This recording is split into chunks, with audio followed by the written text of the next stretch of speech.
আইনের প্রতি বৃদ্ধাঙ্গুলি প্রদর্শন করে আসলে তাদেরকে আটক রাখা হচ্ছে বিচার বিরুদ্ধে আমরা মনে করি। আমরা আদালতকে বলেছি আদালত চাইলে তাদের ডেকে শুনতে পারেন যে তাদেরকে আসলে তাদের বিরুদ্ধে আটকে রাখা হচ্ছে কিনা এই অধিকার আদালতের কাছে, এটা আদালত প্রয়োগ করে।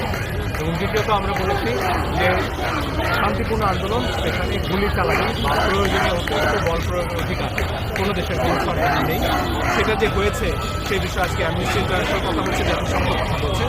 ফলে সেখান থেকে আমরা বলার চেষ্টা করেছি যে এই অতিরিক্ত বল প্রয়োগ, এই গুলি চালানো বন্ধ করে ছিল আমাদের লক্ষ্য। কিন্তু বলছেন যে এখন গ্রেফতারের সময় দেখা যাচ্ছে যে অনেকের মোবাইল করে। ব্যক্তির স্বাধীনতা আমাদের সংবিধানের অধিকার, আমার মতো করে আমার বাঁচার, আমার প্রকাশের এবং মতামত আমার মোবাইল কারো আমার অধিকার, এবং কারো অধিকার নেই আমার মোবাইল নিয়ে চেক করা।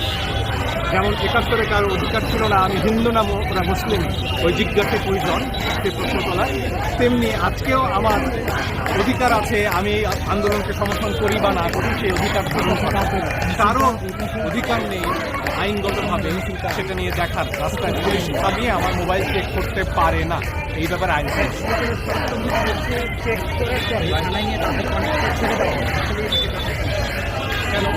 আমাকে চেক করারই যেখানে অধিকার নেই, চেক করে থানায় নিয়ে ছাড়ায়, সেটা তো একটা অবৈধ কাজের আরো দীর্ঘায়ন। হাইকোর্ট থেকে গ্রেপ্তার করা হচ্ছে, এখান থেকেও গ্রেপ্তার করা হয়েছে, এই ব্যাপারে কি বলবেন? এখানে ছাত্রছাত্রীরা সম্পূর্ণ শান্তিপূর্ণভাবে অবস্থান করছিল, তারা এসেছে, তারা কোনো সংঘবদ্ধ হওয়ার আগেই তাদেরকে এখান থেকে তুলে নিয়ে যাওয়া হয়েছে। 5 জনকে প্রিজন ভ্যানে, আরো 2 জনকে ওখানে একটা পুলিশের গাড়িতে আটক রাখা হয়েছে। এগুলো সম্পূর্ণ অবৈধ। সমাবেশ করার অধিকার, শান্তিপূর্ণ সমাবেশ করার অধিকার আমাদের সংবিধান দেয়, এবং সেই অধিকার কেড়ে নেওয়ার অধিকার কারণ ভাই যারা আটক হয়েছে পুলিশের পক্ষ থেকে বলা হয়েছে তারা নাকি জামাত ছিল। অন্যায্যভাবে কোনো কারণ ছাড়াই গ্রেফতার করা হচ্ছে। আজকে আমরা এখানে এসেছি শান্তিপূর্ণভাবে আন্দোলন করার জন্য, শান্তিপূর্ণভাবে জানান দেওয়ার জন্য বিচার বিভাগকে যে আমরা মার্চ ফর জাস্টিসের জন্য এখানে এসেছি, কিন্তু তারা শিক্ষার্থীদের কোনোভাবে আসতেই দিচ্ছে না, এবং শিক্ষার্থীদেরকে এমনভাবে ট্রিট করছে তারা যেন কুকুর, পশু, বিড়াল, ছাগল এরকমভাবে ট্রিট করছে। কেন আমরা কি এটা ডিজার্ভ করি? কোনোভাবে আমাদেরকে বলেন আমরা এটা ডিজার্ভ করি? আমরা কি এমন দোষ করেছি? আমরা কি কোনো অন্যায় করি? আমরা কি খুন করেছি? আমরা কি এমন করেছি?